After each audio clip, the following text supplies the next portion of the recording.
The Mahabharata Adi Parva. Section Klxi. Kshetrarata Parva. After the citizens returned to their respective houses and the Pandavas continued to dwell at Ekachakra as before. Janamejaya said, O Brahmana, what did those tigers among men, the Pandavas, do after they had slain the Rakshasa Vaka? Vaisampayana said, the Pandavas, O king, after slaying the Rakshasa Vaka, continued to dwell in the abode of that Brahmana, employed in the study of the Vedas. Within a few days there came a Brahmana of rigid vows unto the abode of their host to take up his quarters there.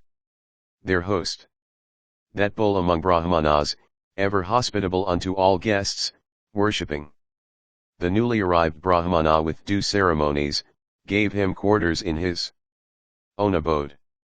Then those bulls among men, the Pandavas, with their mother Kunti, solicited the new lodger to narrate to them his interesting experiences. The Brahmana spake to them of various countries and shrines, and holy rivers of kings, and many wonderful provinces and cities. And after this narration was over, that Brahmana, O Janamejaya, also spoke of the wonderful self-choice of Yajanasana's daughter, the princes of Punchala, and of the births of Drishtadhyumna and Sikandi, and of the birth, without the intervention of a woman, of Krishna, Draupadi, at the great sacrifice of Drupada. Then those bulls among men, the Pandavas, hearing of these extraordinary facts regarding that illustrious monarch, Drupada, and desiring to know the details thereof, asked the Brahmana, after his narration was concluded, to satisfy their curiosity. The Pandavas said, How, O Brahmana, did the birth of Drishtadhyumna the son of Drupada take place? From the sacrificial fire? How also did the extraordinary birth of Krishna take place from the center of the sacrificial platform? How also did Drupada's son learn all weapons from the great bowman Drona? And, O Brahmana, how and for whom and for what reason was the friendship between Drona and Drupada broken off? Vaisampayana continued, thus questioned, O monarch, by those bulls among men, the Brahmana narrated all the particulars about the birth of Draupadi. Section Klxi. Kshetrarata Parva continued. The Brahmana said, at that region where the Ganga entered the plains, there lived a great rishi, devoted to the austerest of penances. Of rigid vows and great wisdom, he bore the name Bharadvaja. One day, on coming to the Ganga to perform his ablutions, the rishi saw the Apsara Grataka, who had come before, standing on the bank after her ablutions were over. And it so happened that a wind arose and disrobed the Apsara standing there. And the rishi, beholding her thus disrobed, felt the influence of desire. Though practicing the vow of continence from his very youth, as soon as he felt the influence of desire, the rishi's vital fluid came out. And as it came out, he held it in a pot, drina, and of that fluid, thus preserved in a pot, was born a son who came to be called Drona, the pot-born. And Drona studied all the Vedas and their several branches. And Bharadvaja had a friend named Prihata who was the king of Panchalas.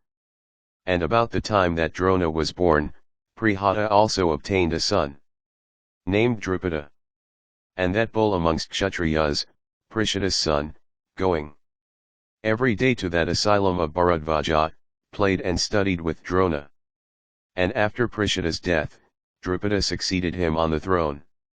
Drona, about this time, heard that the great Brahmana hero, Rama, on the eve of his retiring into the weeds, was resolved to give away all his wealth. Hearing this, the son of Bharadvaja repaired unto Rama, who was about to retire into the woods, and addressing him, said, O best of Brahmanas, know me to be Drona, who hath come to thee to obtain thy wealth. Rama, replied, saying, I have given away everything. All that I now have is this body of mine and my weapons. O Brahmana, thou mayest ask of me one of these two, either my body or my weapons. Then Drona said, It behoveth thee, sir, to give me all thy weapons together with the mysteries of their use and withdrawal. The Brahmana continued, then Rama of Bhrigu's race, saying, So be it. Gave all his weapons unto Drona, who obtaining them regarded himself as crowned with success. Drona obtaining from Rama the most exalted of all weapons, called the Brahma weapon, became exceedingly glad and acquired a decided superiority over all men. Then the son of Bharadvaja, endued with great prowess, went to King Drupada, and approaching that monarch, that tiger among men, said, Know me for thy friend. Hearing this, Drupada said, One of low birth can never be the friend of one whose lineage is pure, nor can one who is not a car warrior have a car warrior for his friend. So also one who is not a king cannot have a king as his friend. Why dost thou, therefore, desire to revive our former friendship? The Brahmana continued, Drona, gifted with great intelligence, was extremely mortified at this, and settling in his mind some means of humiliating the king of the Panchala, he went to the capital of the Kurus, called after the name of an elephant.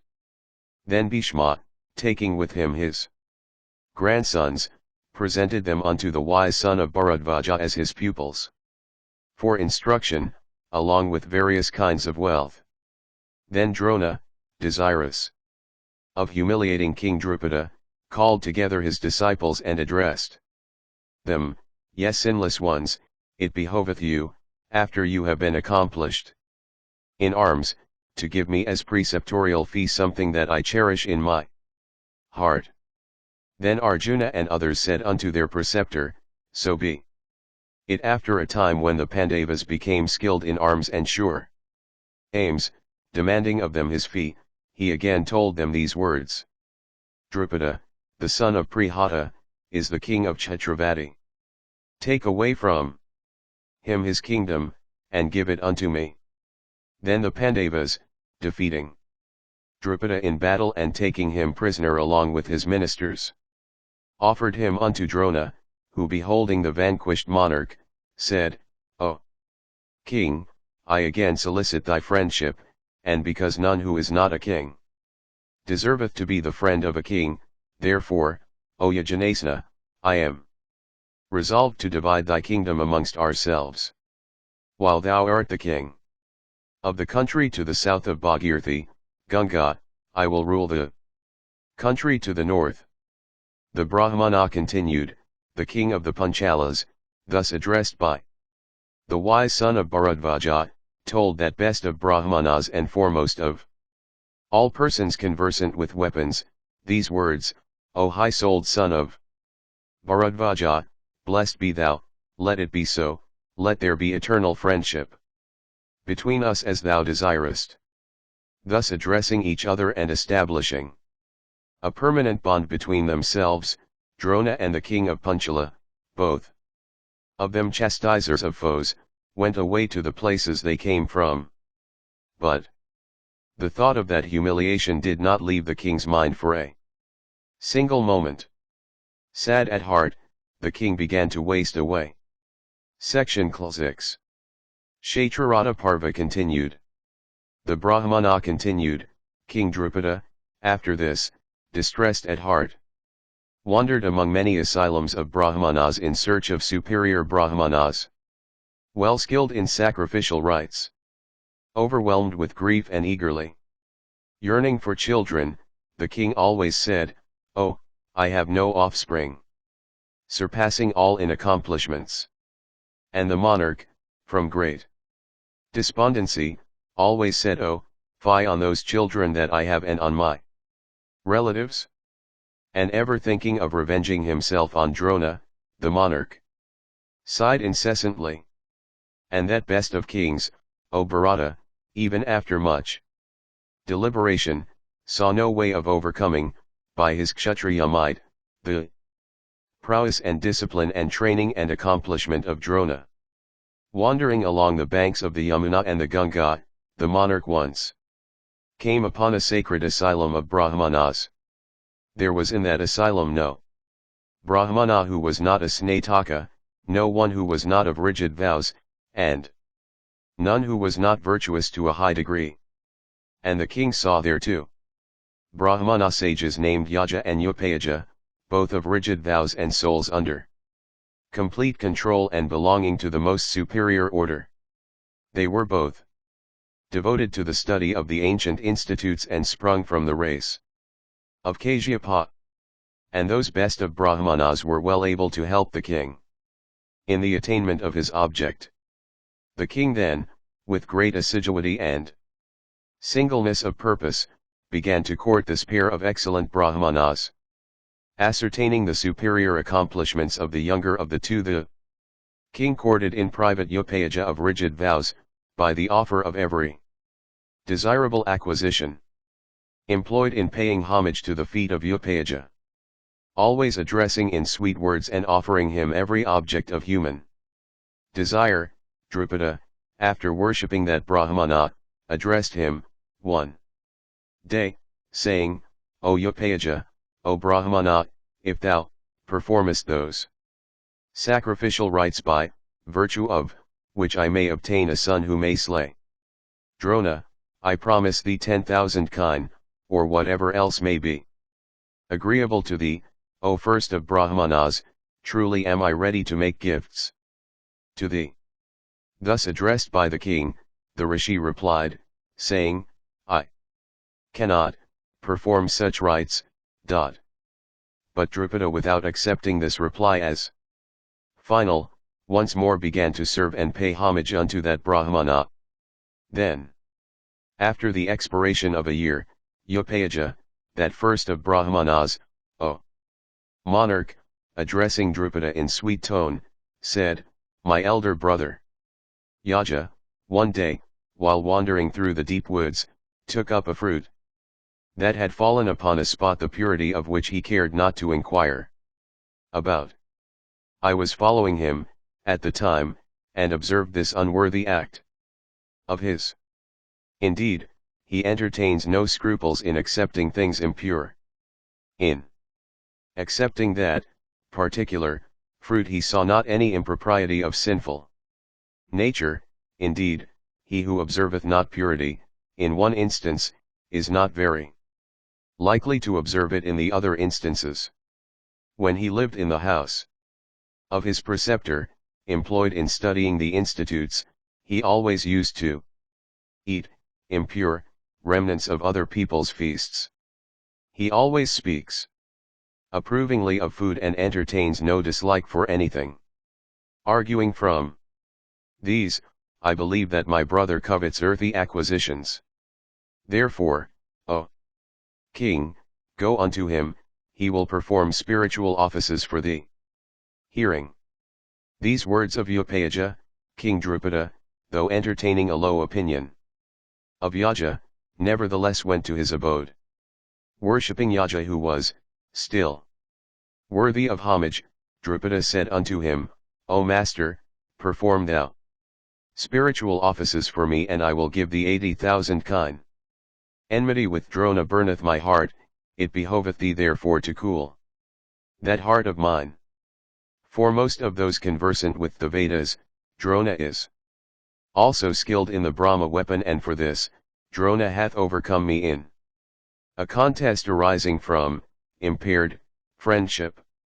Gifted with great intelligence, the son of Bharadvaja is, now, the chief preceptor of the Kurus.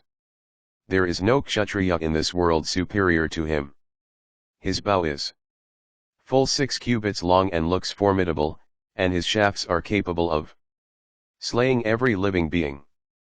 That great bowman, the high-souled son of Bharadvaja, habit as a Brahmana, is destroying the Kshatriya power all over the earth. Indeed, he is like a second Jamadagna intended for the Extermination of the Kshatriya race. There is no man on earth who can overcome the terrible force of his weapons. Like a blazing fire fed with clarified butter, Drona, possessed of Brahma might and uniting it with Kshatriya might, consumeth every antagonist in battle. But, thy, Brahma, force is greater in itself than, Drona's, Brahma force united with Kshatriya might.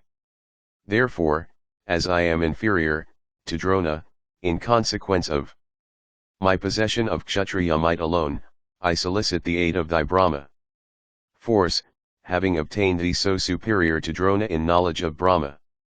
O Yaja, perform that sacrifice by means of which I may obtain a son, invincible in battle and capable of slaying Drona. Ready am I to give thee 10,000 kine. Hearing these words of Drupada, Yaja said, So be it. Yaja then began to recollect the various ceremonies appertaining to the particular sacrifice. And knowing the affair to be a very grave one, he asked the assistance of Upayaja, who coveted nothing. Then Yaja promised to perform the sacrifice for the destruction of Drona. Then the great ascetic Upayaja spoke unto King Drupada of everything required for the grand sacrifice, by aid of fire, from which the king was to obtain offspring. And he said, O king, a child shall be born unto thee, endued as thou desirest, with great prowess, great energy, and great strength. The Brahmana continued, Then King Drupada, impelled by the desire of obtaining a son who was to slay Drona, began, for the success of his wish, to make the necessary preparations. And when everything was complete, Yaja, after having poured libations of clarified butter on the sacrificial fire, commanded Drupada's queen, saying, Come hither, O queen, O daughter-in-law of Prihata. A son and a daughter have arrived for thee. Hearing this, the queen said, O Brahmana, my mouth is yet filled with saffron and other perfumed things. My body also beareth many sweet scents, I am hardly fit for accepting the sanctified butter which is to give me offspring. Wait for me a little, O Yaja. Wait for that happy consummation. Yaja, however, replied, O lady, whether thou comest or waitest, why should not the object of this sacrifice be accomplished, when the oblation hath already been prepared by me and sanctified by Upayaja's invocations? The Brahmana continued, having said this, Yaja poured the sanctified libation on the fire, whereupon arose from those flames a child, resembling a celestial who, possessing the effulgence of fire, was terrible to behold, with a crown on his head and his body encased in excellent armor, sword in hand, and bearing a bow and arrows. He frequently sent forth loud roars. And immediately after his birth, he ascended an excellent chariot and went about in it for some time. Then the Panchalas in great joy shouted, Excellent, excellent. The very earth seemed at that time unable to bear the weight of the Panchalas mad with joy. Then, marvelous to say, the voice of some invisible spirit in the skies said, This prince hath been born for the destruction of Drona. He shall dispel all the fears of the Panchalas and spread their fame. He shall also remove the sorrow of the king. And there arose, after this, from the center of the sacrificial platform, a daughter also, called Panchali, who, blessed with great good fortune, was exceedingly handsome. Her eyes were black, and large as lotus petals, her complexion was dark, and her locks were blue and curly. Her nails were beautifully convex, and bright as burnished copper, her eyebrows were fair, and bosom was deep. Indeed, she resembled the veritable daughter of a celestial born among men. Her body gave out fragrance like that of a blue lotus, perceivable from a distance of full 2 miles. Her beauty was such that she had no equal on earth. Like a celestial herself, she could be desired, in marriage, by a celestial, a Danava, or a Yaksha. When this girl of fair hips was born, an incorporeal voice said, "This dark-complexioned girl will be the first of all women, and she will be the cause of the destruction of many Kshatriyas. This slender-waisted one will, in time, accomplish the purpose of the gods, and along with her many a danger will overtake the Kauravas." On hearing these words, the Panchalas uttered a loud leonine roar, and the earth was unable to bear the weight of that joyous concourse. Then beholding the boy and the girl, the daughter-in-law of Prihata, desiring to have them, approached Yaja and said, "Let not these know any one else except myself as their mother." Yaja, desiring to do good unto the king, said, "So be it." Then the Brahmanas, present there, their expectations fully gratified, bestowed names upon the newborn pair. "Let this son of King Drupada," they said, "be called Drishtadhyumna, because of his excessive audacity and because of his being born like Dhyumna with a natural male and weapon." And they also said, "Because this daughter is so dark in complexion, she should be called Krishna, the dark."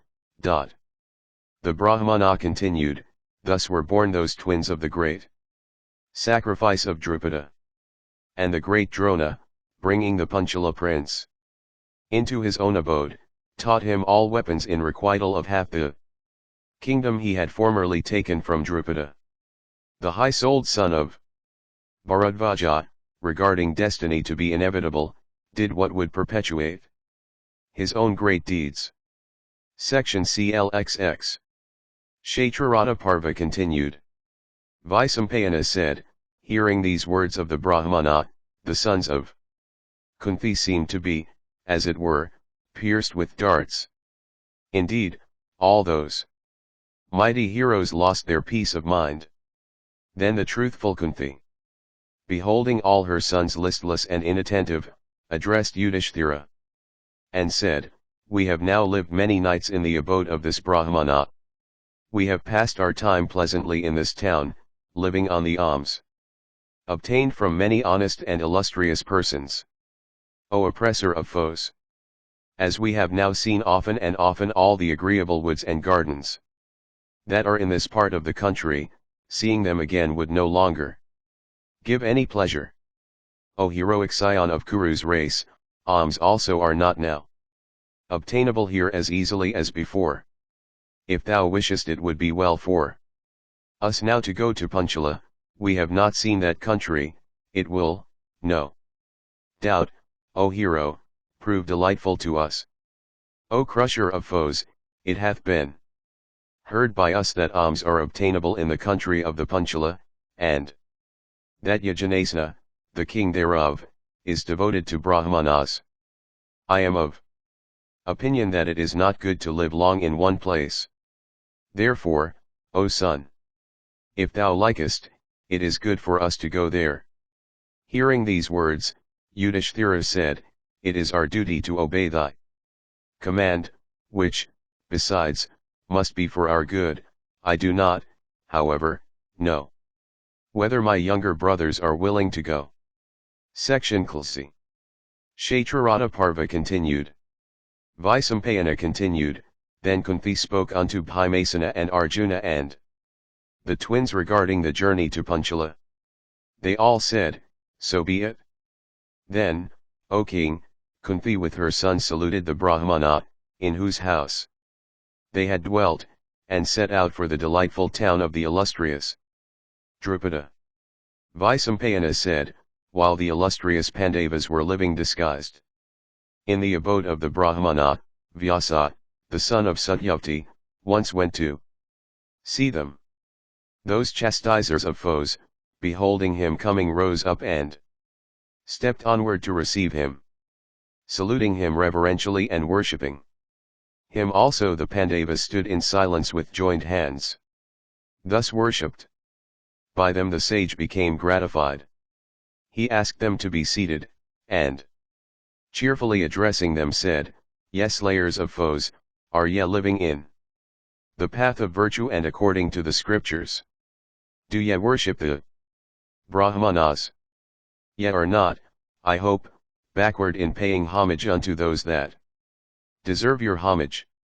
The illustrious Rishi, after this, spoke many words of virtuous import, and after discoursing upon many topics of great interest, he said, "An illustrious Rishi, living in a certain hermitage, had a daughter of tender waist, fair lips, and fine eyebrows, and possessing every accomplishment. As a consequence of her own acts, in a past life, the fair maid became very unfortunate. Though chaste and beautiful, the damsel obtained not a husband. With a sorrowful heart she thereupon began to practice ascetic penances with the object of obtaining a husband. She soon gratified by her severe asceticism the god Sankara Mahadeva, who became propitious unto her and said unto that illustrious damsel, "Ask thou the boon thou desirest. Blessed be thou. I am Sankara, prepared to give thee what thou wilt ask." Desirous of benefiting herself, the maid repeatedly said unto the Supreme Lord, "O give me a husband endued with every accomplishment." Then Isana, Mahadeva, that foremost of all speakers, replied unto her, saying, "O blessed one, thou shall have 5 husbands from among the Bharata princes." Thus told, the maiden said unto the god who had given her that boon, "O Lord, I desire to have only one husband through thy grace." The god then addressed her again and said these excellent words, "Thou hast, O girl, said full 5 times, give me a husband. Thou shalt, therefore, in another life have 5 husbands. Ye princes of Bharata's line, that damsel of celestial beauty hath been born in the line of Drupada. The faultless Krishna of Prishada's line hath been appointed to be the wife of you all. Ye mighty ones, go therefore, to the capital of the Panchalas and dwell ye there. There is no doubt that having obtained her as wife ye shall be very happy." Vaisampayana continued, having said so unto the Pandavas, the illustrious and blessed grandsire then bade them farewell. The great ascetic then left them and went to the place whence he had come. Section Kalsi. Kshetrarata Parva continued. Vaisampayana said, after Vyasa had gone away, those bulls among men, the Pandavas, saluted the Brahmana and bade him farewell, and proceeded towards Panchala, with joyous hearts and with their mother walking before them. Those slayers of all foes, in order to reach their destination, proceeded in a due northerly direction, walking day and night till they reached a sacred shrine of Shiva with the crescent mark on his brow. Then those tigers among men, the sons of Pandu, arrived at the banks of the Ganga. Dhananjaya, that mighty car warrior, walking before them, torch in hand, foreshowing the way and guarding them against wild animals. And it so happened that at that time the proud king of the Gandharvas, with his wives, was sporting in that solitary region in the delightful waters of the Ganga. The king of the Gandharvas heard the tread of the Pandavas as they approached the river.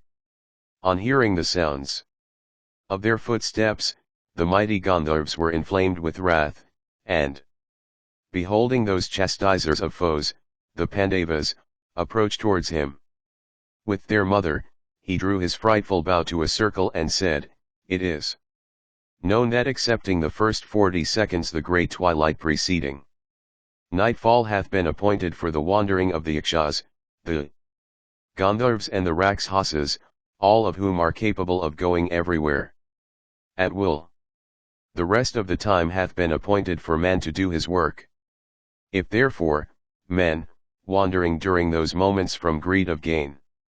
Come near us, both we and the Rakshasas slay those fools. Therefore, persons acquainted with the Vedas never applaud those men, not even kings. At the head of their troops who approach any pools of water at such a time. Stay ye at a distance, and approach me not. Know ye not that I am bathing in the waters of the Bhagirathi? Know that I am Angaraparna the Gandharv, ever relying on my own strength. I am proud and haughty and am the friend of Kavera. This my forest on the banks of the Ganga, where I sport to gratify all my senses, is called Angaraparna after my own name. Here neither gods, nor Kapalikas, nor Gandharvs, nor Yakshas, can come. How dare ye approach me, who am the brightest jewel on the diadem of Kavera? Hearing these words of the Gandharv, Arjuna said, Blockhead, whether it be day, night, or twilight, who can bar others from the ocean, the sides of the Himalayas, and this river? O ranger of the skies, whether the stomach be empty or full, whether it is night or day, there is no special time for anybody to come to the Ganga, that foremost of all rivers. As regards ourselves endued with might, we care not when we disturb thee. Wicked being, those who are weak in fighting worship thee. This Ganga, issuing out of the golden peaks of Himavat, falleth into the waters of the ocean, being distributed into 7 streams. They who drink the waters of these 7 streams, viz., Ganga, Yamuna, Sarasvati, Vidashtha, Sarayu, Gomathi, and Gandaki, are cleansed of all their sins. O Gandharv, this sacred Ganga again, flowing through the celestial region, is called there the Alkananda. It hath again in the region of the Pitris become the Vaitarani, difficult of being crossed by sinners, and Krishnadwaipayana himself hath said so. The auspicious and celestial river, capable of leading to heaven, them that touch its waters, is free from all dangers. Why dost thou then desire to bar us from it? This act of thine is not in consonance with eternal virtue. Disregarding thy words, why shall we not touch the sacred waters of the Bhagirathi free from all dangers, and from which none can bar us? Vaisampayana continued, hearing these words of Arjuna, Angaraparna became inflamed with wrath, and drawing his bow to a circle began to shoot his arrows like venomous snakes at the Pandavas. Then Dhananjaya, the son of Pandu, wielding a good shield and the torch he held in his hand, warded off all those arrows, and addressing the Gandharv again said, O Gandharv, seek not to terrify those that are skilled in weapons, for weapons hurled at them vanish like froth. I think, O Gandharv, that yet are superior, in prowess, to men, therefore shall I fight with thee, using celestial weapons and not with any crooked means. This fiery weapon that I shall hurl at thee, Vrihaspati the revered preceptor of Indra gave unto Bharadvaja, from whom it was obtained by Agnivzaya, and from Agnivzaya by my preceptor, that foremost of Brahmanas, Drona, who gave it away to me. Vaisampayana continued, saying these words, the Pandava wrathfully hurled at the Gandharv that blazing weapon made of fire, which burnt the Gandharv's chariot in a trice. Deprived of consciousness by the force of that weapon, the mighty Gandharv was falling, head downward, from his chariot. Dhananjaya seized him by the hair of his head adorned with garlands of flowers, and thus dragged the unconscious Gandharv towards his brothers. Beholding this, that Gandharv's wife Kumanasi, desirous of saving her husband, ran towards Yudhishthira and sought his protection. The Gandharvi said, O exalted one, extend to me thy protection. O, set my husband free. O Lord, I am Kumanasi by name, the wife of this Gandharv, who seeked thy protection. Beholding her, So, afflicted, the mighty Yudhishthira addressed Arjuna and said, O slayer of foes, O child, who would slay a foe who hath been vanquished in fight? Who hath been deprived of fame, who is protected by a woman, and who hath no prowess? Arjuna replied, saying, Keep thou thy life, O Gandharv. Go hence, and grieve not. I Yudhishthira, the king of the Kurus, commandeth me to show thee mercy. The Gandharv replied, I have been vanquished by thee, I shall therefore abandon my former name Angaraparna, the blazing vehicle. In name alone, O friend, I should not be boastful when my pride in my strength hath been overcome. I have been fortunate in that I have obtained thee, O Arjuna, that wielder of celestial weapons. I like to impart to thee the power of producing illusions which Gandharvs alone have. My excellent and variegated chariot hath been burnt by means of thy fiery weapon. I who had formerly been called after my excellent chariot, should now be called after my burnt chariot. The science of producing illusions that I have spoken of was formerly obtained by me by ascetic penances. That science I will today impart to the giver of my life, thy illustrious self. What good luck doth he not deserve who, after overcoming a foe by his might, giveth him life when that foe asketh for it? This science is called Chakshusi. It was communicated by Manu unto Soma, and by Soma unto Visvavasu, and lastly by Visvavasu unto me. Communicated by my preceptor, that science, having come unto me who am without energy, is gradually becoming fruitless. I have spoken to thee about its origin and transmission. Listen now to its power. One may see, by its aid, whatever one wisheth to see, and in whatever way he liketh. Generally or particularly. One can acquire this science only after standing on one leg for 6 months. I shall, however, communicate to thee this science without thyself being obliged to observe any rigid vow. O King, it is for this knowledge that we are superior to men.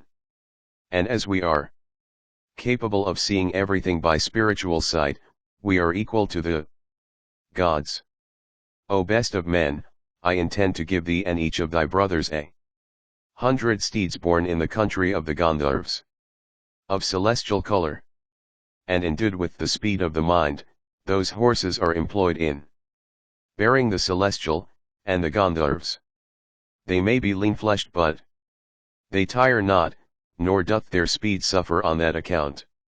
In days of yore the thunderbolt was created for the chief of the celestials in order that he might slay the Asura, Vritra with it. But hurled at Vritra's head it broke in 1,000 pieces. The celestials worship with reverence those fragments of the thunderbolt. That which is known in the 3 worlds as glory is but a portion of the thunderbolt. The hand of the Brahmana with which he poureth libations on the sacrificial fire, the chariot upon which the Kshatriya fighteth, the charity of the Vaishya, and the service of the Sudra rendered unto the 3 other classes, are all fragments of the thunderbolt. It hath been said that horses, forming as they do a portion of the Kshatriya's chariot, are, on that account, unslayable. Again, horses which form a portion of the Kshatriya's chariot are the offspring of Vadeva. Those amongst them that are born in the region of the Gandharvs can go everywhere and assume any hue and speed at the will of their owners. These horses of mine that I give thee will always gratify thy wishes. On hearing these words of the Gandharv, Arjuna said, O Gandharv, if from satisfaction for having obtained thy life at my hands in a situation of danger, thou givest me thy science, and these horses, I would not accept thy gift. The Gandharv replied, saying, A meeting with an illustrious person is ever a source of gratification.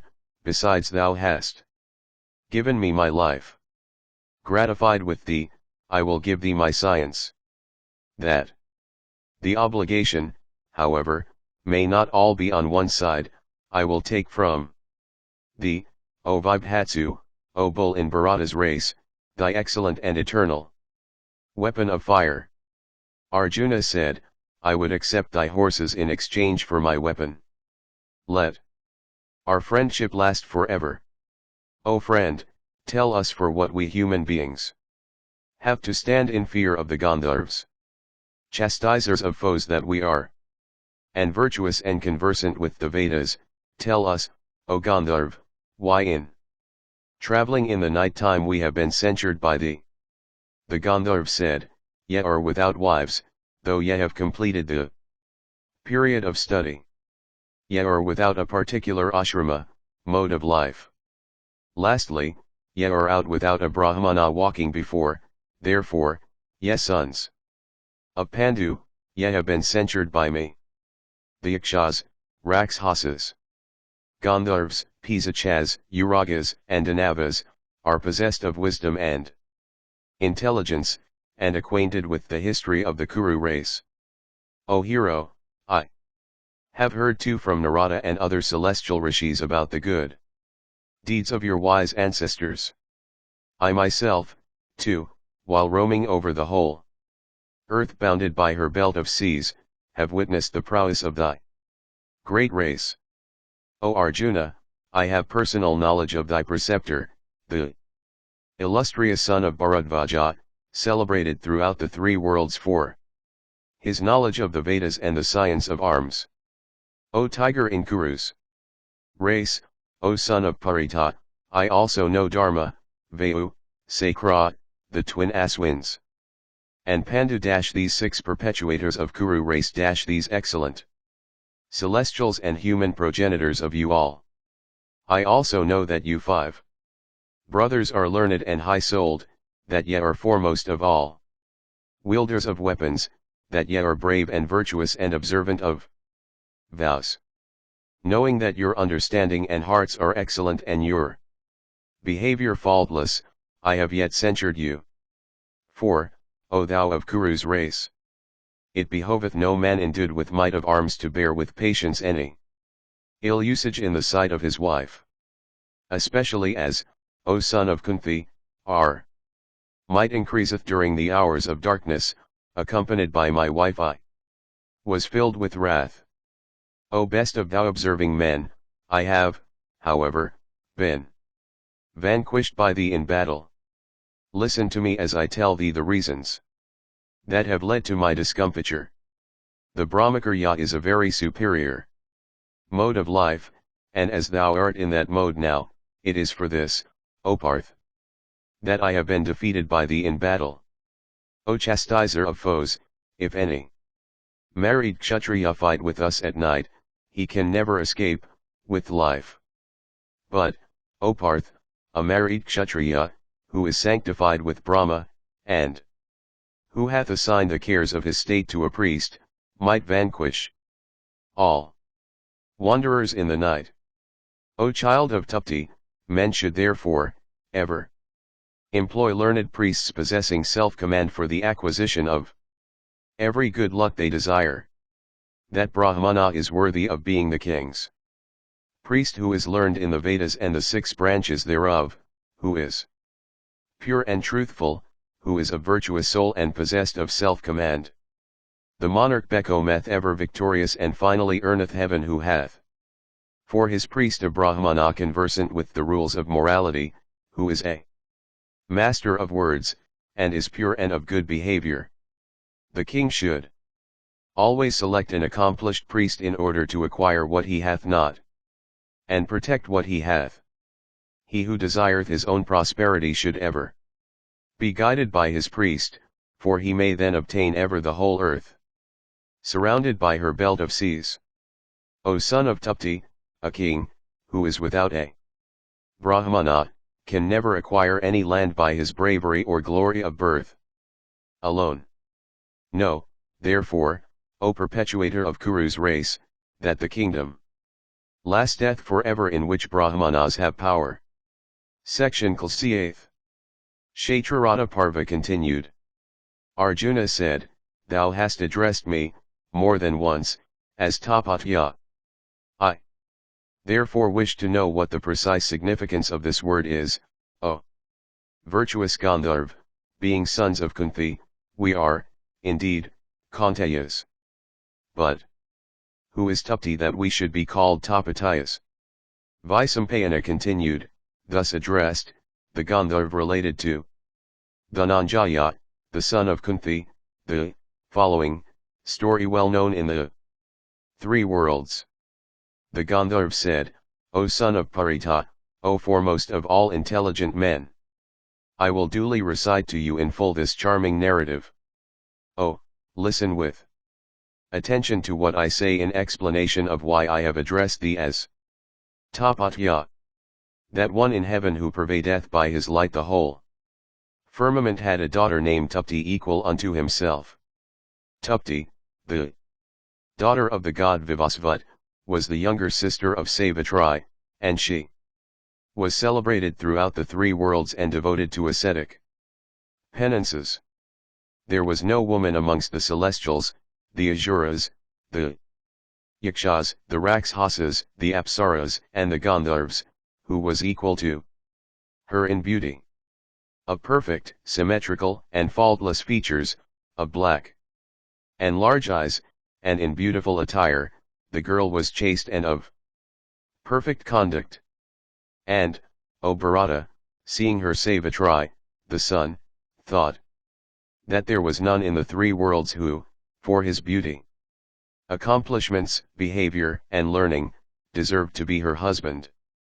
Beholding her attain the age of puberty and, therefore, worthy of being bestowed on a husband, her father knew no peace of mind, always thinking of the person he should select.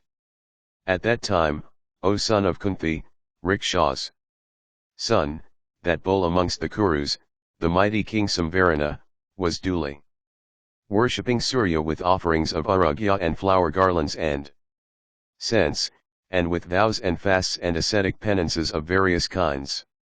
Indeed, Samvarana was worshipping Surya constantly in all his glory, with devotion and humility and piety. And beholding Samvarana conversant with all rules of virtue and unequaled on earth for beauty, Surya regarded him as the fit husband for his daughter, Tapti. And, O thou of Kuru's race, Vivasvat then resolved to bestow his daughter on that best of kings, viz., Samvarana, the scion of a race of worldwide fame. As Surya himself in the heavens filleth the firmament with his splendor, so did King Samvarana on earth fill every region with the splendor of his good achievements. And all men, O Parth, except Brahmanas, worshipped Samvarana. Blessed with good luck, King Samvarana excelled Soma in soothing the hearts of friends and Surya in scorching the hearts of foes.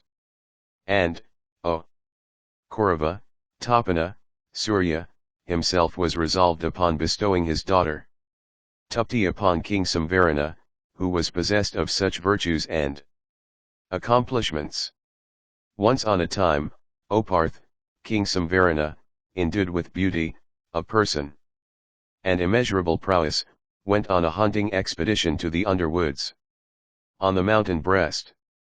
While wandering in quest of deer, the excellent steed the king rode, overcome, O Parth, with hunger, thirst and fatigue, died on the mountains.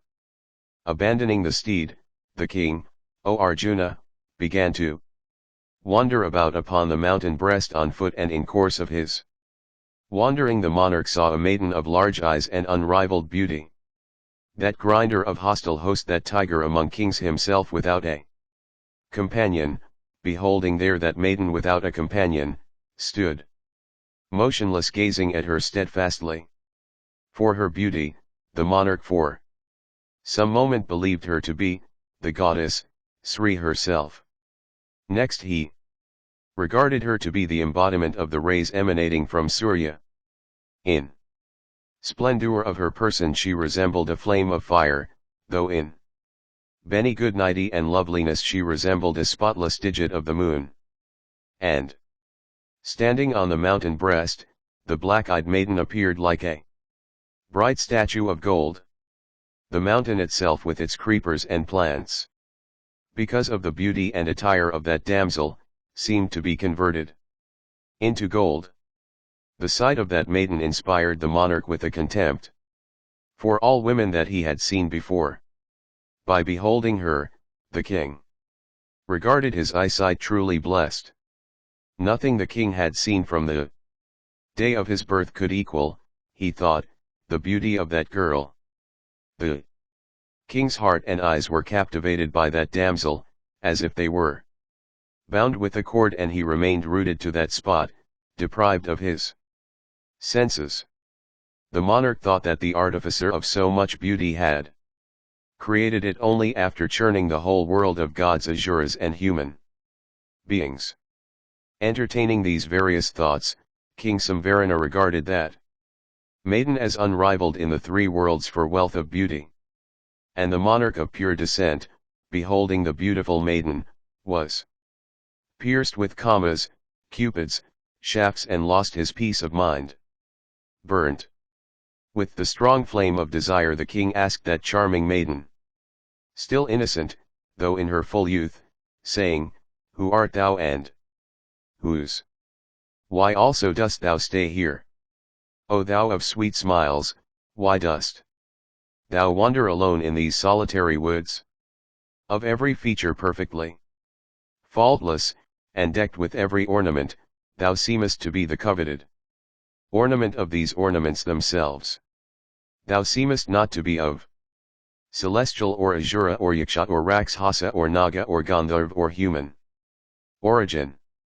O excellent lady, the best of women that I have ever seen or heard of would not compare with thee in beauty.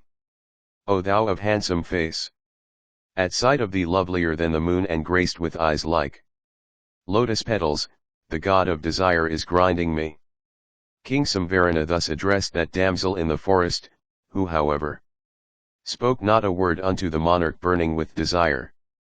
Instead, like lightning in the clouds, that large-eyed maiden quickly disappeared in the very sight of the monarch. The king then wandered through the whole forest, like one out of his senses, in search of that girl of eyes like lotus petals. Failing to find her, that best of monarchs indulged in copious lamentations and for a time stood motionless with grief. Section Closive. Kshetrarata Parva continued. The Gandharv continued, when that maiden disappeared, that feller of hostile ranks, deprived of his senses by kama, concupiscence, himself fell down on the earth. And as the monarch fell down, that maiden of sweet smiles and prominent and round hips appeared again before him, and, smiling sweetly, said unto that perpetuator of Kuru's race these honeyed words, "Rise, rise, O chastiser of foes! Blessed be thou, it behoveth thee not, O tiger among kings, to lose thy reason, a celebrated man as thou art in the world." Addressed in these honeyed words, the king opened his eyes and saw before him that self-same girl of swelling hips. The monarch, who was burning with the flame of desire, then addressed that black-eyed damsel in accents, weak with emotion, and said, "Blessed be thou, O excellent woman of black eyes! As I am burning with desire and paying thee court, oh, accept me. My life is ebbing away. O thou of large eyes! For thy sake it is, O thou of the splendor of the filaments of the lotus, that Kama is incessantly piercing me with his keen shafts without stopping for a moment. O amiable and cheerful girl, I have been bitten by Kama, who is even like a venomous viper. O thou of swelling and large hips, have mercy on me. O thou of handsome and faultless features, O thou of face like unto the lotus petal or the moon, O thou of voice sweet as that of singing kinnaras, my life now depends on thee. Without thee, O timid one, I am unable to live. O thou of eyes like lotus petals, is piercing me incessantly. O large-eyed girl, be merciful unto me. It becomethe thee not, O black-eyed maid, to cast me off, O handsome girl, it behoveth thee to relieve me from such affliction by giving me thy love. At first sight thou hast attracted my heart. My mind wandereth. Beholding thee I like not to cast my eyes on any other woman. Be merciful. I am thy obedient slave, thy adorer. Oh, accept me. O beautiful lady, O large-eyed girl, at the sight of thee, the god of desire hath entered my heart, and is piercing me with his shafts. O thou of lotus eyes, the flame of desire burneth within me. Oh, extinguish that flame with the water of thy love poured on it. O beautiful lady, by becoming mine, pacify thou the irrepressible god of desire that hath appeared here armed with his deadly bow and arrows, and that is piercing me incessantly with those keen shafts of his. O thou of the fairest complexion, wed me according to the Gandharv form, for, O thou of tapering hips, of all forms of marriage, the Gandharv hath been said to be the best. The Gandharv continued, hearing those words of the monarch, Tupti made answer, O king, I am not the mistress of my own self. Be it known that I am a maiden under the control of my father. If thou really entertainest an affection for me, demand me of my father. Thou sayest, O king, that thy heart hath been robbed by me. But thou also hast, at first sight, robbed me of my heart. I am not the mistress of my body, and therefore, O best of kings, I do not approach thee. Women are never independent. What girl is there in the three worlds that would not desire thee for her husband, as thou art kind unto all thy dependents and as thou art born in a pure race? Therefore, when the opportunity comes, ask my father Aditya for my hand with worship, ascetic penances and vows. If my father bestow it me upon thee, then, O king, I shall ever be thy obedient wife. My name is Tupti, and I am the younger sister of Savitri, and the daughter, O bull amongst Kshatriyas of Savitri, of Sun, the illuminator of the universe. Section CLXXV. Kshetrarata Parva continued. The Gandharv continued, saying this, Tupti of faultless features ascended the skies. The monarch thereupon again fell down on the earth. His ministers and followers searching for him throughout the forest at length came upon him lying on that solitary spot, and beholding that excellent king, that mighty bowman, thus lying forsaken on the ground, like a rainbow dropped from the firmament, his minister-in-chief became like one burnt by a flame of fire. Advancing hastily with affection and respect, the minister raised that best of monarchs lying prostrate on the ground and deprived of his senses by desire. Old in wisdom as in age, old in achievements as in policy, the minister, after having raised the prostrate monarch, became easy in mind.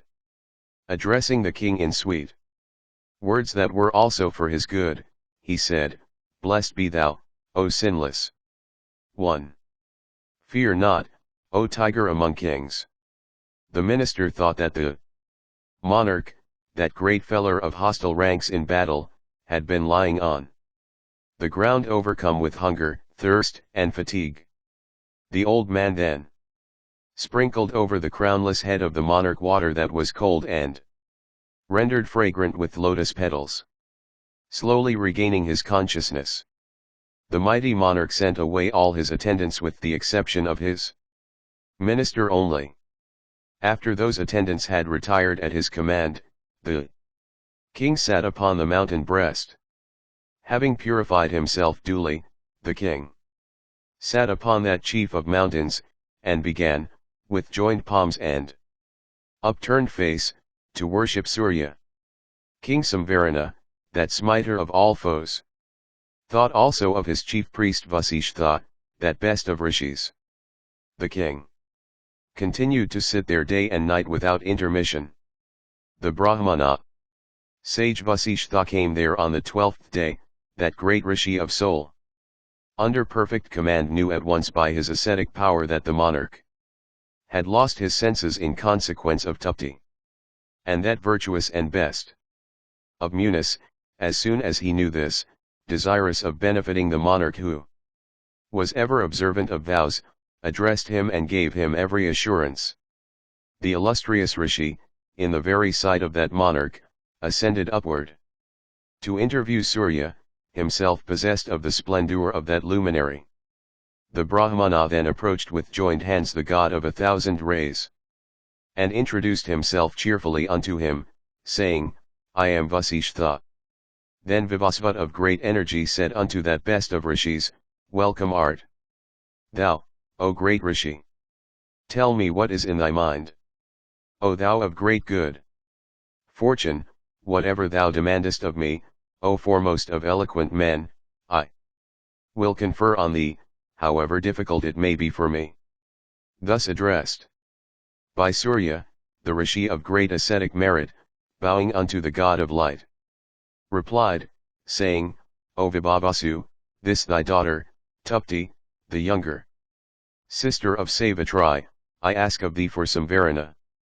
That monarch is of mighty achievements, conversant with virtue, and of high soul. O firmament ranger, Samvarana will make a worthy husband for thy daughter. Thus addressed by the rishi Vibhakara, resolved upon bestowing his daughter upon Samvarana, saluted the rishi, and replied unto him, saying, O Samvarana is the best of monarchs, thou art the best of rishis. Tupti is the best of women. What should we do, therefore, but bestow her on Samvarana? With these words, the god Tapana made over his daughter Tupti, of every feature perfectly faultless, unto the illustrious Vasishtha to bestow her upon Samvarana. And the great rishi then accepted the girl, Tupti, and taking leave of Surya, came back to the spot, where that bull amongst the Kurus, of celestial achievements, was king. Samvarana, possessed by love and with his heart fixed on Tupti, beholding that celestial maiden of sweet smiles led by Vasishtha, became exceedingly glad. And Tupti of fair eyebrows came down from the firmament like lightning from the clouds, dazzling the 10 points of the heavens. And the illustrious rishi Vasishtha of pure soul approached the monarch after the latter's 12 nights' vow was over.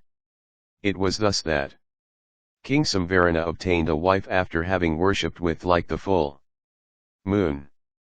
And that mighty bowman, that foremost one in Kuru's race, having his curiosity greatly excited by what he heard of Vasishtha's ascetic power, asked the Gandharv, saying, I desire to hear of the rishi whom thou hast mentioned as Vasishtha. Oh, tell me in full about him. O chief of the Gandharvs, tell me who this illustrious rishi was that was the priest of our forefathers. The Gandharv replied, Vasishtha is Brahma's spiritual lit, mind-born, son and Arundhati's husband. Ever difficult of being, conquered by the very immortals, desire and wrath, conquered by Vasishtha's ascetic penances, used to shampoo his feet. Though his wrath was excited by Viswamitra's offense, that high-souled rishi did not yet exterminate Kusikas, the tribe whose king Visvamitra was afflicted at the loss of his sons. He did not, as though powerless, though really otherwise, do any dreadful act destructive of Visvamitra, like the ocean transgressing not its continents. Vasishtha transgressed not the laws of Yama by bringing back his children from the domains of the king of the dead. It was by obtaining that illustrious one who had conquered his own self that Ikshvaku and other great monarchs acquired the whole earth. And, O prince of Kuru's race, it was by obtaining Vasishtha, that best of rishis as their priest, that those monarchs performed many grand sacrifices. And, O best of the Pandavas, that regenerate rishi assisted these monarchs in the performance of their sacrifices like Vrihaspati, assisting the immortals. Therefore, look ye for some accomplished and desirable Brahmana conversant with the Vedas and in whose heart virtue prevails, to appoint as your priest a Kshatriya of good lineage, desirous of extending his dominions by conquering the earth, should, O Parth, first appoint a priest. He who is desirous of conquering the earth should have a Brahmana before him. Therefore, O Arjuna, let some accomplished and learned Brahmana, who has his senses under complete control and who is conversant with religion, profit, and pleasure, be your priest. Section Kalski. Kshetrarata Parva continued. Vaisampayana continued, hearing this, Arjuna said, O Gandharv, whence arose the hostility between Visvamitra and Vasishtha, both of whom dwelt in a celestial hermitage? Oh, tell us all about it. The Gandharv replied, O Parth, the story of Vasishtha is regarded as a Purana, legend, in all the three worlds. Listen to me as I recite it fully. There was, in Kanyakubja, O bull of Bharata's race, a great king of worldwide fame named Gati, the son of Kusika. The virtuous Gati had a son named Visvamitra, that grinder of foes, possessing a large army and many animals and vehicles. And Visvamitra, accompanied by his ministers, used to roam in quest of deer through the deep woods and over picturesque Marasitic penances. The propitious Lord Vivasvat, by the help of Vasishtha's ascetic power and Samvarana, that bull among men with due rights, took Tupti's hand on that mountain breast which was resorted to by the celestials and the Gandharvs. The royal sage, with the permission of Vasishtha, desired to sport with his wife on that mountain. And the king caused Vasishtha to be proclaimed his regent in his capital and kingdom, in the woods and gardens. And bidding farewell unto the monarch, Vasishtha left him and went away.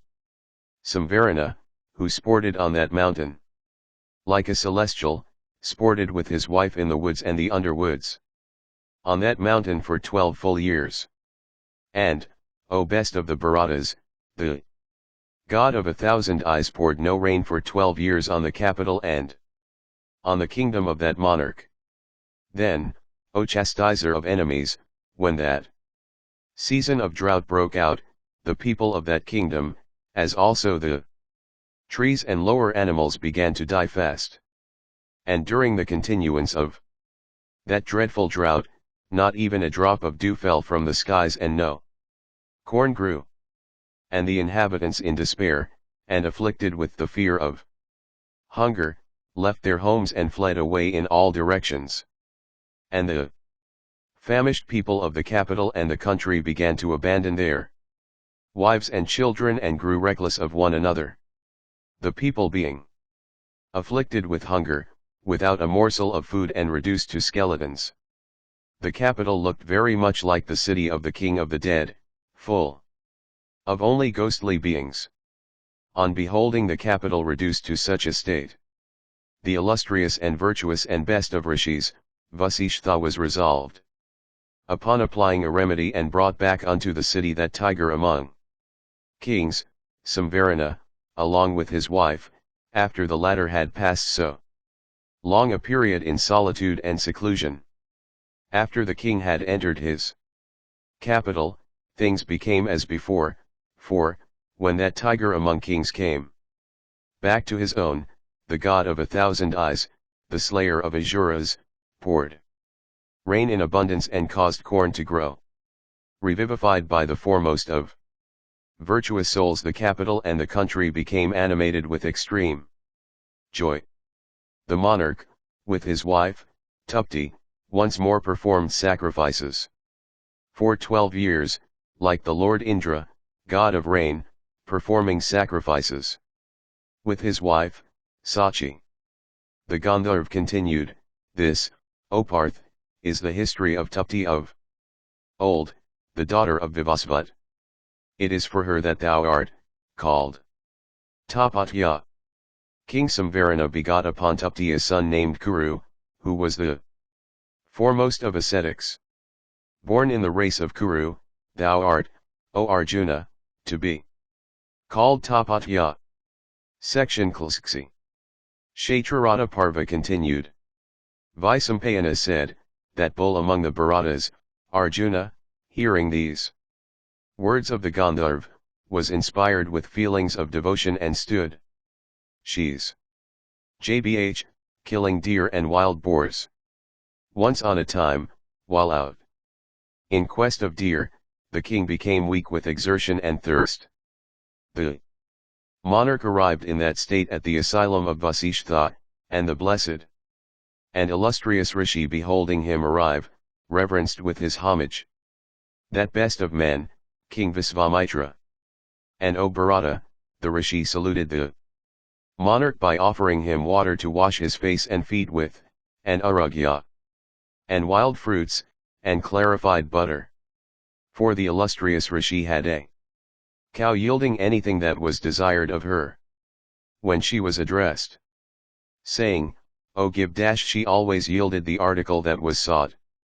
And she yielded various fruits and corn, wild or grown in gardens and fields, and milk, and many excellent nutritive viands full of 6 different kinds of juice, taste, and like unto nectar itself, and various other kinds of enjoyable things, O Arjuna, of ambrosial taste for drinking and eating, and for licking and sucking, and also many precious gems and robes of various kinds. With these desirable objects in profusion the monarch was worshipped. And the king with his minister and troops became highly pleased. And the monarch wondered much, beholding that cow with 6 elevated limbs and the beautiful flanks and hips, and 5 limbs that were broad, and eyes prominent like those of the frog and beautiful in size, and high udders, and faultless make, and straight and uplifted ears, and handsome horns, and well-developed head and neck.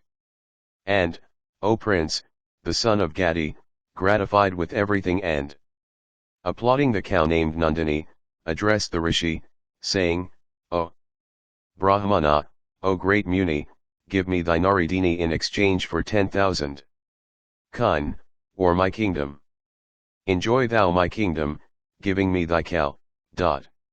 Hearing these words of Visvamitra, Vasishtha said, O sinless one, this cow hath been kept by me for the sake of the gods, guests, and the Pitris, as also for my sacrifices. I cannot give Nandini in exchange for even thy kingdom.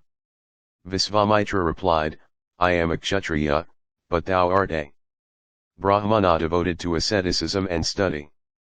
Is there any energy in Brahmanas who are peaceful and who have their souls under perfect command?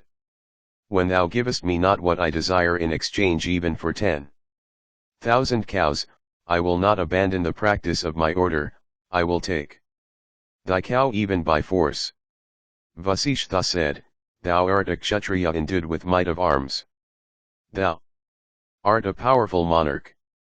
Oh, do in haste what thou desirest, and stop not to consider its propriety. The Gandharv continued, thus addressed by Vasishtha, Visvamitra, O Parth, then forcibly seized Nandini, that cow, white, like the swan or the moon, and attempted to take her away, afflicting her with stripes and persecuting her otherwise. The innocent Nandini then began, O Parth, to low piteously, and approaching the illustrious Vasishtha stood before him with uplifted face. Though persecuted very cruelly, she refused to leave the rishi's asylum. Beholding her in that plight, Vasishtha said, O amiable one, thou art lowing repeatedly and I am hearing thy cries. But, O Nandini, even Visvamitra is taking thee away by force, what can I do in this matter, as I am a forgiving Brahmana? The Gandharv continued, then, O bull in Bharata's race, Nandini, alarmed at the sight of Viswamitra's troops and terrified by Visvamitra himself, approached the rishi still closer, and said, O illustrious one, why art thou so indifferent to my poor self afflicted with the stripes of the cruel troops of Visvamitra and crying so piteously as if I were masterless? Hearing these words of the crying and persecuted Nandini, the great rishi lost not his patience nor turned from his vow of forgiveness. He replied, the Kshatriyas' might lies in physical strength, the Brahmanas in forgiveness. Because I cannot give up forgiveness, go thou, O Nandini, if thou choosest. Nandini answered, castest thou me away, O illustrious one, that thou sayest so? If thou dost not cast me off, I cannot, O Brahmana, be taken away by force. Vasishtha said, O blessed one, I do not cast thee off. Stay if thou canst. Oh, yonder is thy calf, tied with a stout cord, and even now being weakened by it.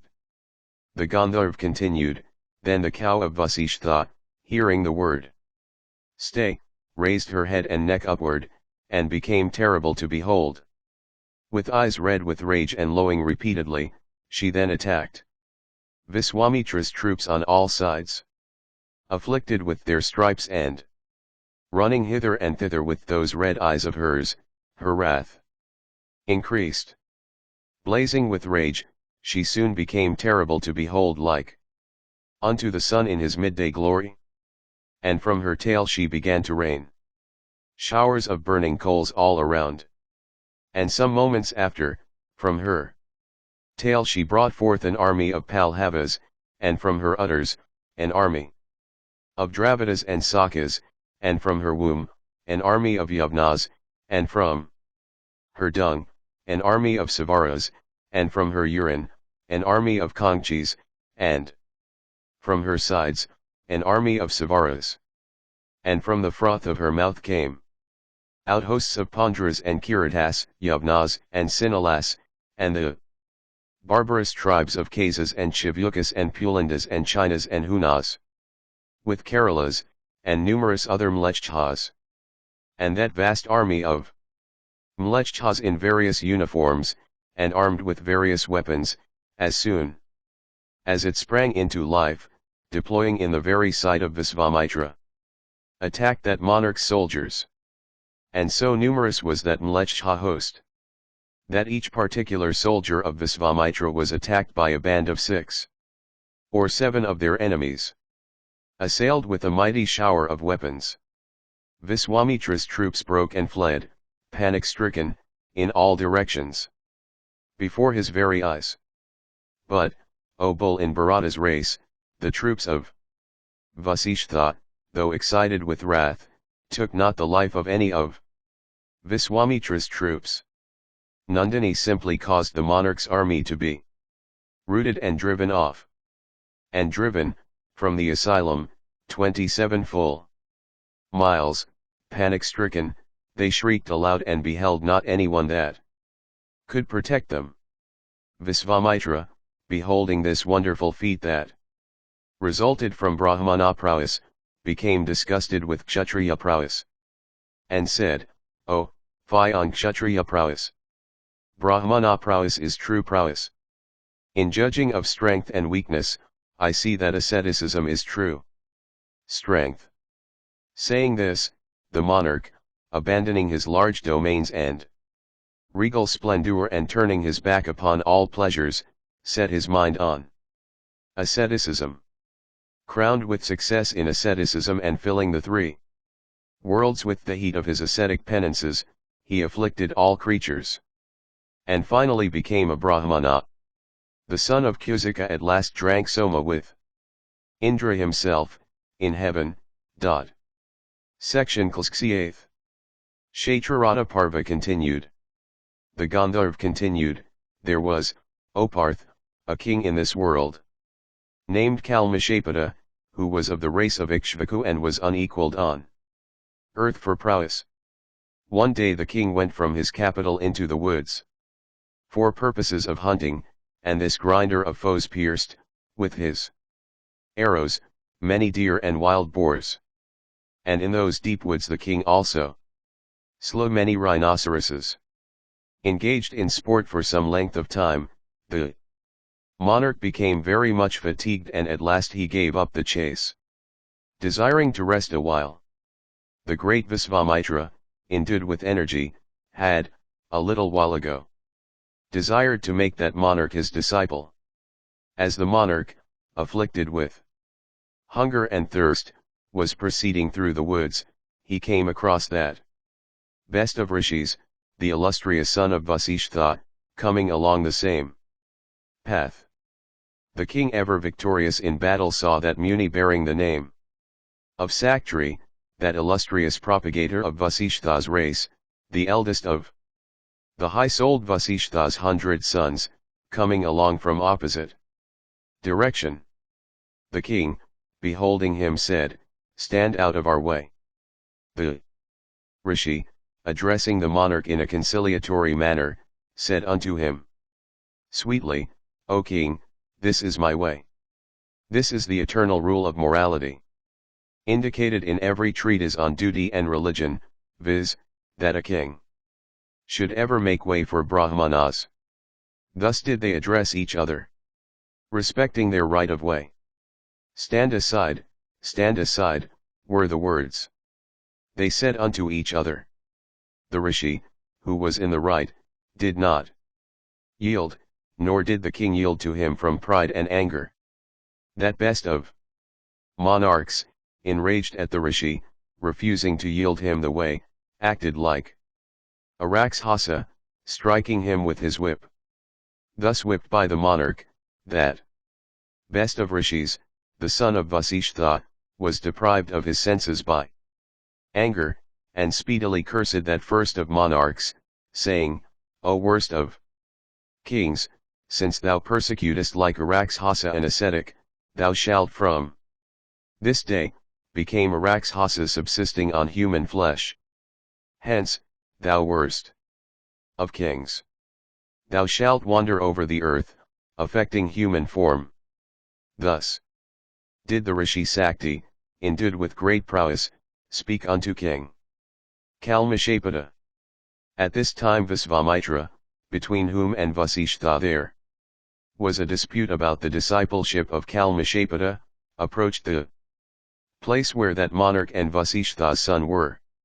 And, O Parth, that rishi of severe ascetic penances, viz., Visvamitra of great energy, approached the pair, knowing by his spiritual insight that they had been thus quarreling with each other. After the curse had been pronounced, that best of monarchs knew that rishi to be Vasishtha's son and equal unto Vasishtha himself in energy. And, O Bharata, Visvamitra, desirous of benefiting himself, remained on that spot, concealed from the sight of both by making himself invisible. Then that best of monarchs, thus cursed by Saktri, desiring to propitiate the rishi, began to humbly beseech him. And, O chief of the Kurus, Visvamitra, ascertaining the disposition of the king, and fearing that the difference might be made up, ordered a Rakshasa to enter the body of the king. And a Rakshasa of the name of Kinkara then entered the monarch's body in obedience to Saktri's curse and Viswamitra's command. And knowing, O chastiser of foes, that the Rakshasa had possessed himself of the monarch, that best of rishis, Visvamitra, then left the spot and went away. Shortly after, O Parth, the monarch, possessed by the Rakshasa and terribly afflicted by him, lost all his senses. At this time a Brahmana beheld the king in the woods. afflicted with hunger, that Brahmana begged of the king some food with meat. The royal sage, Kalmashapata, that cherisher of friends, answered the Brahmana, saying, "Stay thou here, O Brahmana, for a moment. On my return, I will give thee whatever food thou desirest." Having said this, the monarch went away, but the Brahmana stayed on there. The high-minded king, having roved for some time at pleasure and according to his will, at last entered his inner apartment. Thus waking at midnight and remembering his promise, he summoned his cook, and told him of his promise unto the Brahmana staying in the forest. And he commanded him, saying, "Hie thee to that forest. A Brahmana waiteth for me in the hope of food. Go and entertain him with food and meat." The Gandharv continued, thus commanded, the cook went out in search of meat.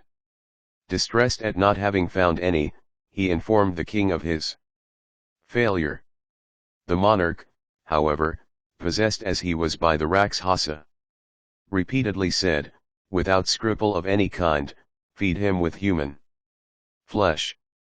The cook, saying, "So be it," went to the place where the king's executioners were, and thence taking human flesh and washing and cooking it duly and covering it with boiled rice, offered it unto that hungry Brahmana devoted to ascetic penances. But that best of Brahmanas, seeing with his spiritual sight that the food was unholy and, therefore, unworthy of being eaten, said these words with eyes red with anger: "Because that worst of kings offereth me food that is unholy and unworthy of being taken, therefore that wretch shall have himself a fondness for such food, and becoming fond of human flesh as cursed by Saktri of old, the wretch shall wander over the earth, alarming and otherwise troubling all creatures." The curse, therefore, on that king, thus repeated a second time, became very strong, and the king, possessed by a Rakshasa disposition, soon lost all his senses.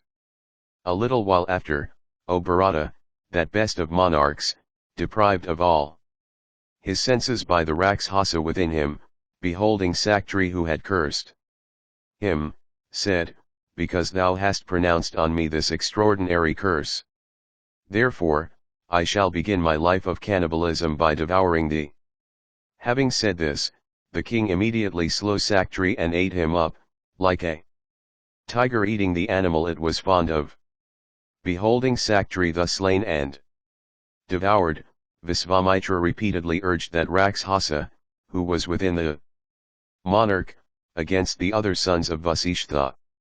Like a wrathful lion devouring small animals, that Rakshasa soon devoured the other sons of the illustrious Vasishtha that were junior to Saktri in age.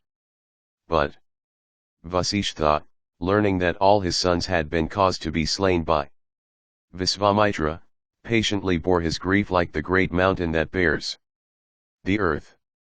That best of Munis, that foremost of intelligent men, was resolved rather to sacrifice his own life than exterminate, in anger, the race of Kusikas. The illustrious Rishi threw himself down from the summit of Meru, but he descended on the stony ground as though on a heap of cotton. And, O son of Pandu, when the illustrious one found that death did not result from that fall, he kindled a huge fire in the forest and entered it with alacrity. But that fire, though burning brightly, consumed him not. O slayer of foes, that blazing fire seemed to him cool. Then the great Muni, under the influence of grief, beholding the sea, tied a stony weight to his neck and threw himself into its waters. But the waves soon cast him ashore. At last, when that Brahmana of rigid vows succeeded not in killing himself by any means, he returned, in distress of heart, to his asylum. Section 6. Kshetrarata Parva continued. The Gandharv continued, beholding his asylum bereft of his children, the Muni afflicted with great grief left it again. And in course of his wandering he saw, O Parth, a river swollen with the waters of the rainy season, sweeping away numberless trees and plants that had grown on its margin. Beholding this, O thou of Kuru's race, the distressed Muni, thinking that he would certainly be drowned if he fell into the waters of that river, he tied himself strongly with several cords and flung himself, under the influence of grief, into the current of that mighty stream. But, O slayer of foes, that stream soon cut those cords and cast the Rishi ashore. And the Rishi rose from the bank, freed from the cords with which he had tied himself.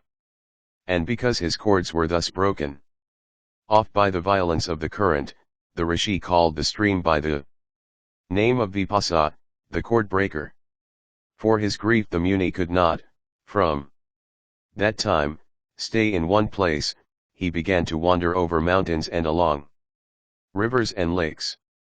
And beholding once again a river named Hambati, flowing from Himavat, of terrible aspect and full of fierce crocodiles and other aquatic monsters, the Rishi threw himself into it, but the river, mistaking the Brahmana for a mass of unquenchable fire, immediately flew in 100 different directions, and hath been known ever since by the name of the Satadru, the river of 100 courses. Seeing himself on the dry land even there, he exclaimed, "Oh, I cannot die by my own hands." Saying this, the Rishi once more bent his steps towards his asylum. Crossing numberless mountains and countries, as he was about to re-enter his asylum, he was followed by his daughter-in-law named Adrisianti.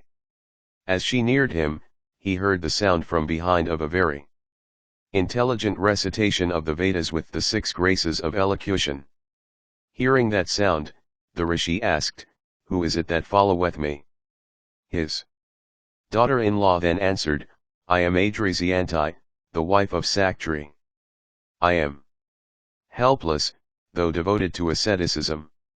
Hearing her, Vasishtha said, "O daughter, whose is this voice that I heard, repeating the Vedas along with the Angas, like unto the voice of Saktri reciting the Vedas with the Angas?" Adrisianti answered, "I bear in my womb a child by thy son Saktri. He hath been here full 12 years. The voice thou hearest is that of the Muni, who is reciting the Vedas." The Gandharv continued, thus addressed by her the illustrious Vasishtha became exceedingly glad, and saying, "Oh, there is a child of my race." He refrained, O Parth, from self-destruction. The sinless one, accompanied by his daughter-in-law, then returned to his asylum. And the Rishi saw one day in the solitary woods, the Rakshasa, Kalmashapata. The king, O Bharata, possessed by fierce Rakshasa, as he saw the Rishi, became filled with wrath and rose up, desiring to devour him. And Adrisianti, beholding before her that the Rakshasa of cruel deeds, addressed Vasishtha in these words, full of anxiety and fear, "O illustrious one, the cruel Rakshasa, like unto death himself armed with his fierce club, cometh towards us with a wooden club in hand. There is none else on earth, except thee, O illustrious one, and, O foremost of all that are conversant with the Vedas, to restrain him today. Protect me, O illustrious one, from this cruel wretch of terrible mien. Surely, the Rakshasa cometh hither to devour us." Vasishtha, hearing this, said, "Fear not, O daughter, there is no need of any fear from any Rakshasa. This one is no Rakshasa from whom thou apprehendest such imminent danger. This is King Kalmashapata, endued with great energy and celebrated on earth. That terrible man dwelleth in these woods." The Gandharv continued, beholding him advancing, the illustrious Rishi Vasishtha, endued with great energy, restrained him, O Bharata, by uttering the sound hum.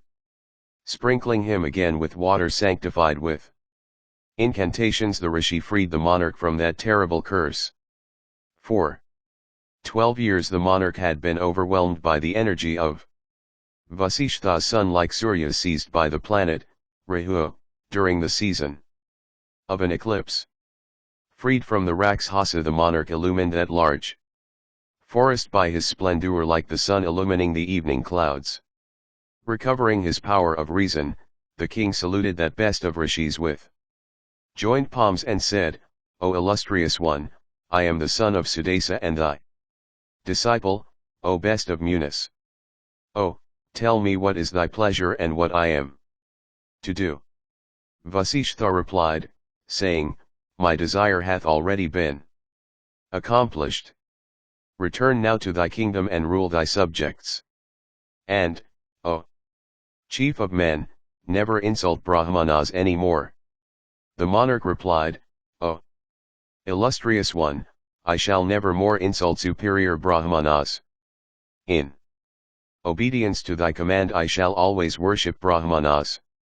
But, O best of Brahmanas, I desire to obtain from thee that by which, O foremost of all that are conversant with the Vedas, I may be freed from the debt I owe to the race of Ikshvaku. O best of men, it behoveth thee to grant me, for the perpetuation of Ikshvaku's race, a desirable son possessing beauty and accomplishments and good behavior. The Gandharv continued, thus addressed, Vasishtha, that best of Brahmanas devoted to truth replied unto that mighty bowman of a monarch, saying, I will give you. After some time, O prince of men, Vasishtha, accompanied by the monarch, went to the latter's capital known all over the earth by the name of Ayodhya. The citizens in great joy came out to receive the sinless and illustrious one, like the dwellers in heaven coming out to receive their chief. The monarch, accompanied by Vasishtha, re-entered his auspicious capital after a long time. The citizens of Ayodhya beheld their king accompanied by his priest, as if he were the rising sun. The monarch, who was superior to everyone in beauty, filled by his splendor the whole town of Ayodhya, like the autumnal moon filling by his splendor the whole firmament. And the excellent city itself, in consequence of its streets having been watered and swept, and of the rows of banners and pendants beautifying it all around, gladdened the monarch's heart. And, O prince of Kuru's race, the city filled as it was with joyous and healthy souls, in consequence of his presence, looked gay like Amaravati with the presence of the chief of the celestials. After the royal sage had entered his capital, the queen, at the king's command, approached Vasishtha. The great rishi, making a covenant with her, united himself with her according to the high ordinance. And after a little while, when the queen conceived, that best of rishis, receiving the reverential salutations of the king, went back to his asylum. The queen bore the embryo in her womb for a long time. When she saw that she did not bring forth anything, she tore open her womb by a piece of stone. It was then that at the 12th year of the conception was born Asmaka, that bull amongst men, that royal sage who founded the city of Paudania. Section CLXXX. Kshetrarata Parva continued. The Gandharv continued, then, O Parth, Adrisianti, who had been residing in Vasishtha's asylum, brought forth, when the time came, a son, who was the perpetuator of Saktri's race and who was a second Saktri in everything. O foremost of Bharatas, that best of Munis, the illustrious Vasishtha himself performed the usual after-birth ceremonies of his grandson. And, because the rishi Vasishtha had resolved on self-destruction but had abstained therefrom as soon as he knew of the Existence of that child, when born, was called Parasra, the vivifier of the dead. The virtuous Parasra, from the day of his birth, knew Vasishtha for his father and behaved towards the Muni as such. One day, O son of Kunti, the child addressed Vasishtha, that first of Brahmana sages, as father, in the presence of his mother Adrasyanti.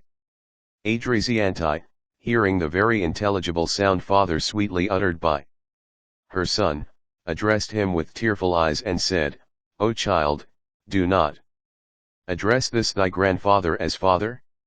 Thy father, O son, has been devoured by a Rakshasa in a different forest. O innocent one, he is not thy father whom thou regardest so. The revered one is the father of that celebrated father of thine.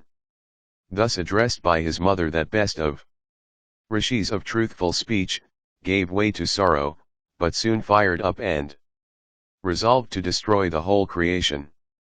Then that illustrious and great ascetic Vasishtha, that foremost of all persons conversant with Brahma, that son of Mitravarana, that rishi acquainted with positive truth, addressed his grandson who had set his heart upon the destruction of the world. Hear, O Arjuna, the arguments by which Vasishtha succeeded in driving out that resolution from his grandson's mind. The Gandharv continued, then Vasishtha said, there was a celebrated king of the name of Kritavirya. That bull among the kings of the earth was the disciple of the Veda-knowing Bhrigus. That king, O child, after performing the Soma's sacrifice, gratified the Brahmanas with great presents of rice and wealth. After that monarch had ascended to heaven, an occasion came when his descendants were in want of wealth. And knowing that the Bhrigus were rich, those princes went unto those best of Brahmanas, in the guise of beggars. Some amongst the Bhrigus, to protect their wealth, buried it under earth, and some from fear of the Kshatriyas, began to give away their wealth unto other Brahmanas, while some amongst them duly gave unto the Kshatriyas whatever they wanted. It happened, however, that some Kshatriyas, in digging as they pleased at the house of particular Bhargava, came upon a large treasure. And the treasure was seen by all those bulls among Kshatriyas who had been there. Enraged at what they regarded as the deceitful behavior of the Bhrigus, the Kshatriyas insulted the Brahmanas, though the latter asked for mercy. And those mighty bowmen began to slaughter the Bhrigus with their sharp arrows. And the Kshatriyas wandered over the earth, slaughtering even the embryos that were in the wombs of the women of the Bhrigu race. And while the Bhrigu race was thus being exterminated, the women of that tribe fled from fear to the inaccessible mountains of Himavat. And one amongst these women, of tapering thighs, desiring to perpetuate her husband's race, held in one of her thighs an embryo endued with great energy. A certain Brahmana woman, however, who came to know this fact, went from fear unto the Kshatriyas and reported the matter unto them. And the Kshatriyas then went to destroy that embryo. Arrived at the place, they beheld the would-be mother blazing with inborn energy, and the child that was in her thigh came out tearing up the thigh and dazzling the eyes of those Kshatriyas like the midday sun. Thus deprived of their eyes, the Kshatriyas began to wander over those inaccessible mountains. And, distressed at the loss of sight, the princes were afflicted with woe, and, desirous of regaining the use of their eyes, they resolved to seek the protection of that faultless woman. Then those Kshatriyas, afflicted with sorrow, and from loss of sight like unto a fire that hath gone out, addressed with anxious hearts that illustrious lady, saying, by thy grace, O lady, we wish to be restored to sight. We shall then return to our homes altogether and abstain forever from our sinful practice. O Handsome one, it behoveth thee with thy child to show us mercy. It behoveth thee to favor these kings by granting them their eyesight. Section Klsksi. Kshetrarata Parva continued. Vasishtha continued, the Brahmana lady, thus addressed by them, said, Ye children, I have not robbed you of your eyesight, nor am I angry with you. This child, however, of the Bhrigu race hath certainly been angry with you. There is little doubt, ye children, that ye have been robbed of your sight by that illustrious child whose wrath hath been kindled at the remembrance of the slaughter of his race. Ye children, while ye were destroying even the embryos of the Bhrigu race, this child was held by me in my thigh for 100 years. And in order that the prosperity of Bhrigu's race might be restored, the entire Vedas with their branches came unto this one even while he was in the womb. It is plain that this scion of the Bhrigu race, enraged at the slaughter of his fathers, desireth to slay you. It is by his celestial energy that your eyes have been scorched. Therefore, ye children, pray ye unto this my excellent child born of my thigh. Propitiated by your homage he may restore your eyesight. Vasishtha continued, hearing those words of the Brahmana lady, all these princes addressed the thigh-born child, saying, Be propitious. And the child became propitious unto them. And that best of Brahmana rishis, in consequence of his having been born after tearing open his mother's thigh, came to be known throughout the 3 worlds by the name of Orva, thigh-born. And those princes regaining their eyesight went away. But the Muni Orva of the Bhrigu race resolved upon overcoming the whole world. And the high-souled Rishi set his heart, O child, upon the destruction of every creature in the world. And that scion of the Bhrigu race, for paying homage, as he regarded, unto his slaughtered ancestors, devoted himself to the austerest of penances with the object of destroying the whole world. And desirous of gratifying his ancestors, the Rishi afflicted by his severe asceticism the 3 worlds with the celestials, the Asuras, and human beings. The Pitris, then, learning what the child of their race was about, all came from their own region unto the Rishi and addressing him said, Orva, O son, fierce thou hast been in thy asceticism. Thy power hath been witnessed by us. Be propitious unto the 3 worlds. O, control thy wrath. O child, it was not from incapacity that the Bhrigus of souls under complete control were, all of them, indifferent to their own destruction at the hands of the murderous Kshatriyas. O child, when we grew weary of the long periods of life allotted to us, it was then that we desired our own destruction through the instrumentality of the Kshatriyas. The wealth that the Bhrigus had placed in their house underground had been placed only with the object of enraging the Kshatriyas and picking a quarrel with them. O thou best of Brahmanas, as we were desirous of heaven, of what use could wealth be to us? The treasurer of heaven, Kuvera, had kept a large treasure for us. When we found that death could not, by any means, overtake us all, it was then, O child, that we regarded this as the best means of compassing our desire. They who commit suicide never attain to regions that are blessed. Reflecting upon this, we abstained from self-destruction. That which, therefore thou desirest to do is not agreeable to us. Restrain thy mind, therefore, from the sinful act of destroying the whole world. O child, destroy not the Kshatriyas nor the 7 worlds. O, kill this wrath of thine that staineth thy ascetic energy. Section Klsksi. Kshetrarata Parva continued. The Gandharv said, Vasishtha after this, continued the narration. saying, hearing these words of the Pitris, Orva, O child, replied unto them to this effect. Ye Pitris, the vow I have made from anger for the destruction of all the worlds, must not go in vain. I cannot consent to be one whose anger and vows are futile.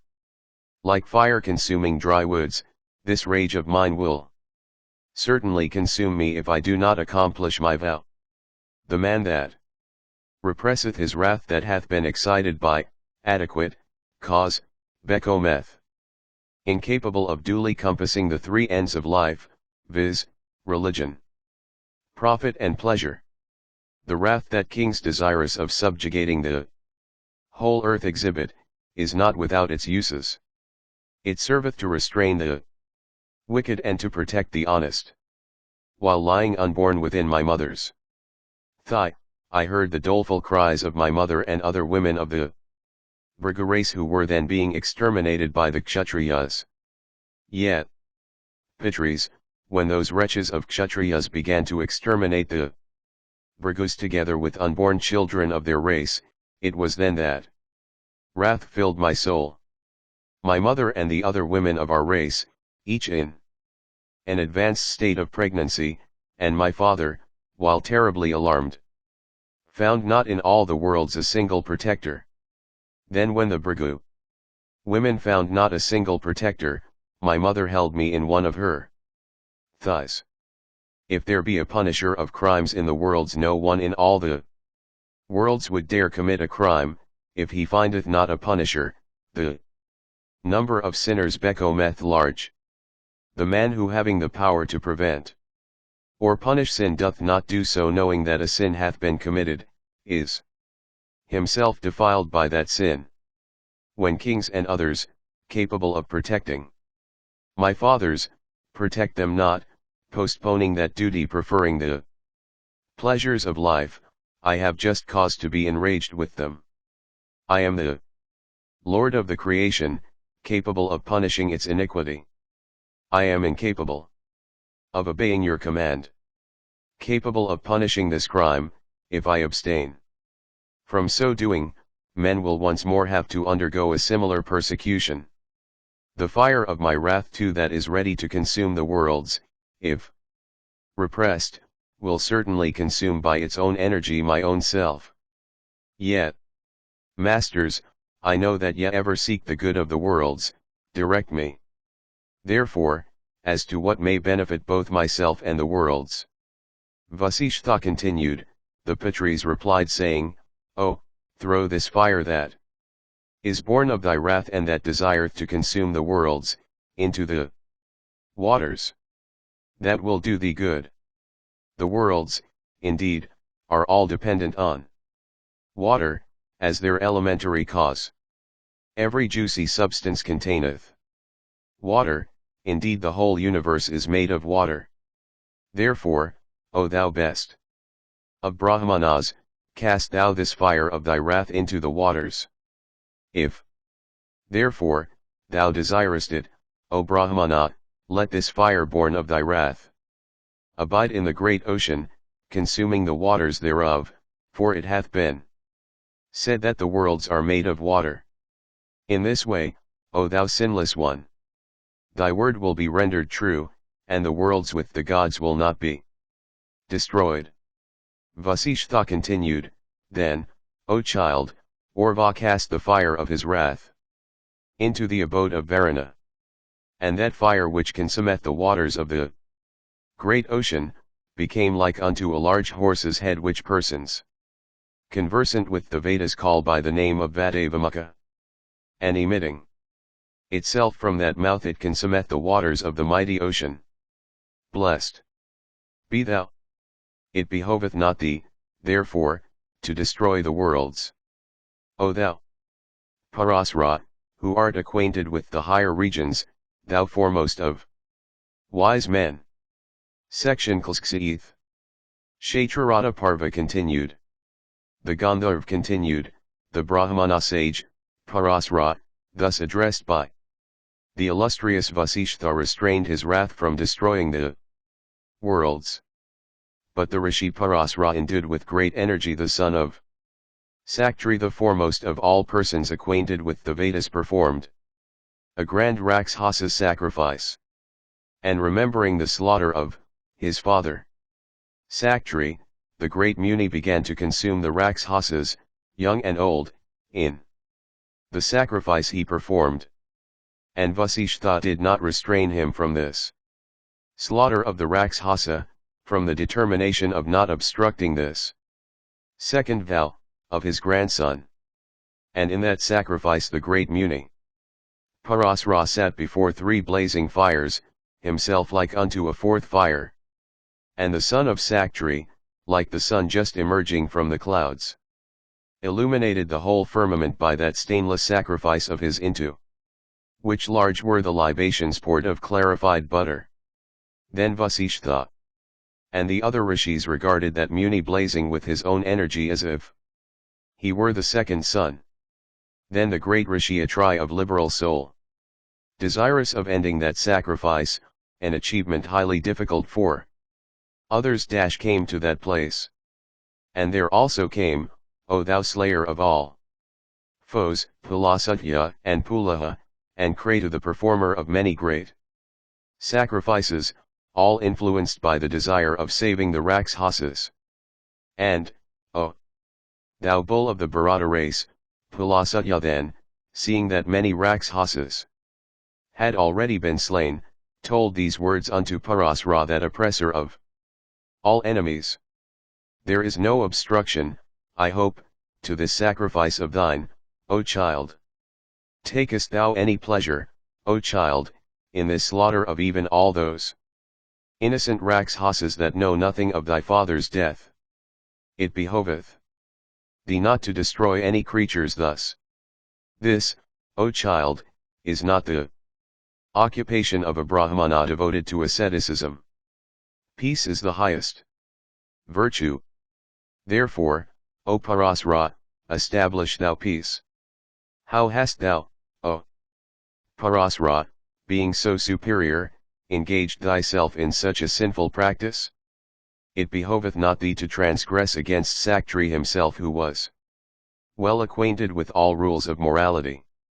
It behoveth not thee to extirpate any creatures. O descendant of Vasishtha's race, that which befell thy father was brought about by his own curse. It was for his own fault that Saktri was taken hence unto heaven. O Muni, no Rakshasa was capable of devouring Saktri, he himself provided for his own death. And, O Parasra, Visvamitra was only a blind instrument in that matter. Both Saktri and Kalmashapada, having ascended to heaven, are enjoying great happiness. And, the other sons also of the great Rishi Vasishtha, who were younger than Saktri, are even now enjoying themselves with the celestials. And, O child, O offspring of Vasishtha's son, thou hast also been, in this sacrifice, only an instrument in the destruction of these innocent Rakshasas. O, blessed be thou! Abandon this sacrifice of thine. Let it come to an end. The Gandharv continued, thus addressed by Pulasatya, as also by the intelligent Vasishtha, that mighty Muni the son of Saktri then brought that sacrifice to an end. And the Rishi cast the fire that he had ignited for the purpose of the Rakshasa's sacrifice into the deep woods on the north of the Himavat. And that fire may be seen to this day consuming Rakshasas and trees and stones in all seasons. Section Klsiv. Kshetrarata Parva continued. Arjuna asked, what for, O Gandharv, did King Kalmashapada command his queen to go unto that foremost of all persons conversant with the Vedas, the master Vasishtha? Why also did that illustrious and great Rishi Vasishtha himself, who was acquainted with every rule of morality, know a woman he should not have known? O friend, was this an act of sin on the part of Vasishtha? It behoveth thee to remove the doubts I entertain and refer to thee for solution. The Gandharv replied, saying, O irrepressible Dhananjaya, listen to me. As I answer the question thou hast asked in respect of Vasishtha and King Kalmashapata, that cherisher of friends.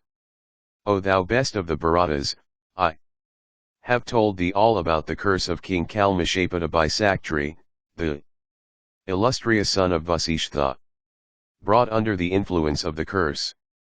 That smiter of all foes, King Kalmashapata, with eyes whirling in anger, went out of his capital accompanied by his wife. And entering with his wife the solitary woods, the king began to wander about. And one day, while the king under the influence of the curse was wandering through that forest abounding in several kinds of deer and various other animals, and overgrown with numerous large trees and shrubs and creepers, and resounding with terrible cries, he became exceedingly hungry. And the monarch thereupon began to search for some food. Pinched with hunger, the king at last saw, in a very solitary part of the woods, a Brahmana and his wife enjoying each other. Alarmed at beholding the monarch, the couple ran away, their desire ungratified. Pursuing the retreating pair, the king forcibly seized the Brahmana. Then the Brahmani, beholding her lord seized, addressed the monarch, saying, Listen to what I say, O monarch of excellent vows. It is known all over the world that thou art born in the solar race, and that thou art ever vigilant in the practice of morality and devoted to the service of thy superiors. It behoveth thee not to commit sin, O thou irrepressible one, deprived though thou hast been of thy senses by the rishis' curse. My season hath come, and wishful of my husband's company I was connected with him. I have not been gratified yet. Be propitious unto us, O thou best of kings. Liberate my husband. The monarch, however, without listening to her cries cruelly, devoured her husband like a tiger devouring its desirable prey. Possessed with wrath at this sight, the tears that woman shed blazed up like fire and consumed everything in that place. Afflicted with grief at the calamity that overtook her lord, the Brahmani in anger cursed the royal sage Kalmashapata, vile wretch, since thou hast today cruelly devoured under my very nose my illustrious husband dear unto me, even before my desires have been gratified, therefore shall thou, O wicked one afflicted by my curse, meet with instant death when thou goest in for thy wife in season. And thy wife, O wretch, shall bring forth a son uniting herself with that Rishi Vasishtha whose children have been devoured by thee. And that child, O worst of kings, shall be the perpetuator of thy race. And, cursing the monarch thus, that lady of Angara's house bearing every auspicious mark, entered the blazing fire in the very sight of the monarch. And, O thou oppressor of all foes, the illustrious and exalted Vasishtha by his ascetic power and spiritual insight immediately knew all. And long after this, when the king became freed from his curse, he approached his wife Madayanati when her season came. But Madayanati softly sent him away. Under the influence of passion the monarch had no recollection of that curse. Hearing, however, the words of his wife, the best of kings became terribly alarmed. And recollecting the curse he repented bitterly of what he had done. It was for this reason, O thou best of men, that the monarch infected with the Brahmani's curse appointed Vasishtha to beget a son upon his queen. Section CLXXXV. Kshetrarata Parva continued. Arjuna asked, O Gandharv, thou art acquainted with everything. Tell us, therefore, which Veda-knowing Brahmana is worthy to be appointed as our priest. The Gandharv replied, There is in these woods a shrine of the name of Utkochaka. Dhaumaya, the younger brother of Devala, is engaged therein. Ascetic penances. Appoint him, if ye desire, your priest. Vaisampayana said, then Arjuna, highly pleased with everything that had happened, gave unto that Gandharv, his weapon of fire with befitting ceremonies. And addressing him, the Pandava also said, O thou best of Gandharvs, let the horses thou givest us remain with thee for a time. When the occasion cometh, we will take them from thee. Blessed be thou. Then the Gandharv and the Pandavas, respectfully saluting each other, left the delightful banks of the Bhagirathi and went wheresoever they desired. Then, O Bharata, the Pandavas going to Utkochaka, the sacred asylum of Dhaumaya, installed Dhaumaya as their priest. And Dhaumaya, the foremost of all conversant with the Vedas, receiving them with presents of wild fruits and edible roots, consented to become their priest. And the Pandavas with their mother forming the sixth of the company, having obtained that Brahmana as their priest, regarded their sovereignty and kingdom as already regained, and the daughter of the Panchala king as already obtained in the Svayamvara. And those bulls of the Bharata race, having obtained the master Dhaumaya as their priest, also regarded themselves as placed under a powerful protector. And the high-souled Dhaumaya, acquainted with the true meaning of the Vedas and every rule of morality, becoming the spiritual preceptor of the virtuous Pandavas, made them his Yajamanas, spiritual disciples. And that Brahmana, beholding those heroes endued with intelligence and strength and perseverance like unto the celestials, regarded them as already restored, by virtue of their own accomplishments, to their sovereignty and kingdom. Then those kings of men, having had benedictions uttered upon them by that Brahmana, resolved to go, accompanied by him, to the Svayamvara of the princess of Panchala.